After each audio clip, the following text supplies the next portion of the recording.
Hello everyone, आप सबका बहुत बहुत स्वागत है टैरो एंड ओरेकल स्पेस में। आज हम डिस्कस करेंगे टावर। सबसे पहले देखिए, इसका जो एलिमेंट है ये फायर एलिमेंट है। इसका ज़ोडिएक साइन एरीज है। यस नो की रीडिंग में ये नो का कार्ड है। अब देखो ये 16 1 + 6 = 7। 7 नंबर रिप्रेजेंट करता है केतु को। एस्ट्रोलॉजिकली केतु को रिप्रेजेंट करता है। और केतु का नेचर कैसा रहता है कि बाल की खाल को निकालना। ठीक है, मतलब दुनिया को कुछ भी नहीं पता रहेगा, लेकिन केतु को सब कुछ पता रहेगा। और केतु के पास पावर रहता है कि वो सब कुछ ढूंढ कर निकाल कर देगा। ठीक है, तो 7 नंबर रिप्रेजेंट करता है सर्च फॉर विजडम को रिप्रेजेंट करता है। अब देखो क्राउन, देखो क्राउन हमारा पावर ऑथोरिटी को रिप्रेजेंट करता है। साथ ही साथ ऐसा समझ जाओ कि पावर और ऑथोरिटी से हमारे पास ईगो और एरोगेंट आता है, घमंड आता है। अब देखो ये नीचे गिर रहा है, टूट कर नीचे गिर रहा है, तो इसका मतलब ये है कि हमारा जो ईगो है, हमारा जो एरोगेंट है ना, वो बिखर रहा है। अब देखो ये बिजली का झटका, देखो इसको ऐसे समझो कि डिवाइन का ना एक्शन हमारे ऊपर गिरा है। मतलब हमारे साथ लंबे टाइम से कुछ ऐसा हो रहा था ना, जिसको हम ना बार बार इग्नोर कर दे रहे थे, उसके लिए कोई एक्शन नहीं ले रहे थे। तो यूनिवर्स ने क्या किया, एक एक्शन हमारे ऊपर गिरा दिया, जिसकी वजह से हमारा जो फाउंडेशन है ना वो टूटकर बिखर गया। अब देखो ये जो आग, देखो ये फायर, ये रिप्रेजेंट करता है क्रिएशन और डिस्ट्रक्शन को भी रिप्रेजेंट करता है। मतलब कैसे समझो, आग से हम लोग खाना भी बना सकते हैं, आग से हम किसी को जला भी सकते हैं या खाना को बर्बाद भी कर सकते हैं। मतलब ये आग से ना हम अपना लाइफ बना भी सकते हैं और बिगाड़ भी सकते हैं। अब देखो ये छोटे छोटे डॉट्स हैं ना येलो कलर के ना, ये रिप्रेजेंट करता है 22 मेजर अरकाना को रिप्रेजेंट करता है। ठीक है, अब देखो ये जो टावर है, इसका ना कोई डोर नहीं है, ये एक डोरलेस टावर है। ठीक है, ये रिप्रेजेंट करता है कि हमारा जो बिलीफ सिस्टम था ना, जैसे हमने सोचा था कि हमारा बिलीफ सिस्टम कभी भी नहीं टूटेगा, हम जो सोचते आ रहे हैं ना वही सच होगा। और ये जो हमारा बिलीफ सिस्टम है ना, वो कभी भी कोई भी तोड़ नहीं सकता है। तो वो जो हमारा भरम था ना, उसको यूनिवर्स ने तोड़ दिया बिजली मारकर। आप ये टावर को ना हमारा बिलीफ सिस्टम समझ लो। अब देखो यहाँ दो इंसान नीचे गिर रहे हैं, ये रिप्रेजेंट कर रहा है हमारा विजडम, ट्रस्ट, कॉन्फिडेंस को रिप्रेजेंट कर रहा है, जो टूट कर नीचे गिर रहे हैं। ठीक है, मतलब इस टाइम पीरियड पे हम बहुत ज़्यादा हेल्पलेस फील कर रहे हैं, पैनिक अटैक हो रहा है, कुछ भी समझ में नहीं आ रहा है क्या करना है, कैसे करना है। ओके, अब देखो ये जो बादल है, ये रिप्रेजेंट करता है कन्फ्यूज़न को, इल्यूजन को रिप्रेजेंट करता है। अब देखो ये टावर के नीचे देखो माउंटेन्स है ना, ये रिप्रेजेंट करता है कि आने वाले टाइम में और भी डिफ़िकल्ट पीरियड्स आने वाला है। साथ ही साथ देखो ये माउंटेन ये भी रिप्रेजेंट करता है कि हमने जो अपना बिलीफ सिस्टम बनाया है ना, ऐसा जगह पे बनाया है ना जहाँ कोई ग्रोथ नहीं है। ठीक है, कभी देखो माउंटेन पे कभी मतलब पेड़ उगते हैं क्या, मतलब जो कभी हम लोग सब्जी उगा सकते हैं क्या, नहीं उगा सकते हैं ना, वो क्या है, इनफर्टाइल जगह है। तो हम ऐसे बोल सकते हैं कि हम ना गलत जगह पे ना अपना टाइम एफर्ट्स इन्वेस्ट किए हैं, और गलत जगह पे ना हम अपना बिलीफ सिस्टम को स्ट्रॉन्ग करके रखे हैं। अब देखो ये कार्ड का ना जनरल इंटरप्रिटेशन क्या है। सबसे पहले देखो ये card chaos, destruction, sudden unexpected challenges को रिप्रेजेंट करता है। साथ ही साथ हम ऐसे बोल सकते हैं कि हमारे लाइफ में ना सडनली मुसीबतों का ना बादल छा गया है। इस टाइम पीरियड पे हमें बिल्कुल भी नहीं समझ में आ रहा है कि हमें क्या करना है, कैसे करना है, क्योंकि चारों तरफ हम देख रहे हैं ना, चारों तरफ अंधेरा ही अंधेरा नज़र आ रहा है। साथ ही साथ देखो जब भी ये कार्ड आएगा ना, तो हम ऐसे बोल सकते हैं कि अभी हमारा अवेकनिंग पीरियड चल रहा है। इस टाइम पीरियड पे हमारे सामने कुछ एक ऐसा सच आएगा ना जो हम चाह कर भी इग्नोर नहीं कर पाएंगे। और साथ ही साथ ऐसा समझ जाओ कि हमारे साथ कुछ एक ऐसा चीज़ होने वाला है ना, जो हमने कभी भी सोचा नहीं था कि ऐसा चीज़ हमारे साथ होगा।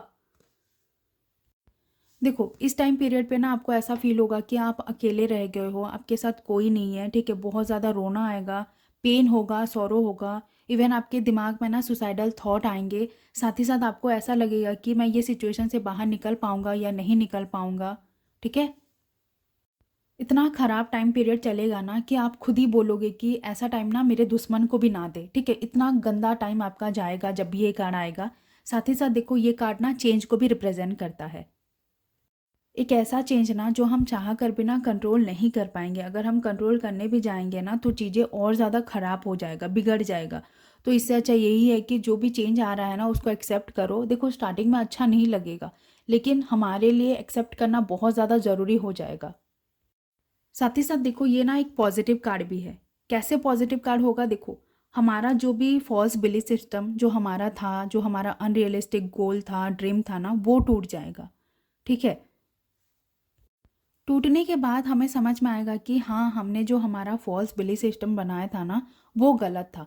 तो उसके बाद से कम हमें तो अवेयरनेस तो रहेगा ना कि हमने जो किया था वो गलत किया था। उसके बाद से हम लोग सेम गलती नहीं करेंगे।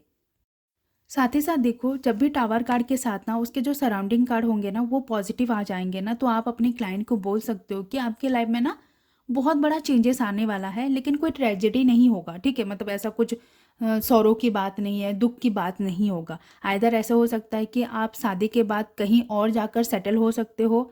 ठीक है, फॉरेन कंट्री में परमानेंटली सेटल हो सकते हो, या फिर ऐसा समझ जाओ कि आपका शादी के बाद ना आपका लाइफ पूरा चेंज होने वाला है, पॉजिटिव में चेंज होने वाला है। ठीक है। अब देखो, जब भी एक कार्ड मनी, करियर, बिजनेस में आएगा तब हम कैसे रेट करेंगे। सबसे पहला पॉइंट, आप अपने क्लाइंट को बोल सकते हो कि आपका जॉब छूटने का चांसेस रहेगा, आइदर फिर जॉब में बहुत बड़ा चेंजेस आएगा। ओके। एग्जाम्पल के तौर पे देखो, कभी कभी कंपनी को ना कोई और एक कंपनी एक्वायर कर लेता है ना, जिससे क्या होता है ना, वो कंपनी का रूल्स रेगुलेशन, ठीक है, उसका जो क्लाइमेट है, सब कुछ बदल जाता है। तो इससे क्या होगा ना, आपके काम में भी चेंजेस आएगा ना, तो हुआ ना बहुत बड़ा चेंजेस। ओके। साथ ही साथ देखो, अगर आप जॉब कर रहे हो ना, तो आपको ऐसा फील होगा कि जॉब में कोई सिक्योरिटी नहीं है, कोई स्टेबिलिटी नहीं है, कोई ग्रोथ नहीं है। साथ ही साथ आपके दिमाग में बार बार थॉट आएगा कि जॉब चेंज कर दूं, ठीक है, अपना प्रोफेशन को बदल दूं। अगर आप बिज़नेस में हो ना, तो ऐसा होगा कि आपका बिज़नेस में ना बहुत बड़ा लॉस होगा, या फिर बिज़नेस बंद करने का टाइम आ जाएगा। मतलब आपको बार बार ऐसा थॉट आएगा कि मेरा बिज़नेस अच्छा काम नहीं कर रहा है, मैं प्रॉफिट अर्न नहीं कर पा रहा हूँ, बिज़नेस को बंद कर दूँ या बिज़नेस को मैं चेंज कर दूँ, ऐसा सारा थॉट आएगा आपके दिमाग में। साथ ही साथ ना आप ना बैंकक्रप्ट भी हो सकते हो, बहुत सारा लोन कर्जा आपके ऊपर चढ़ सकता है।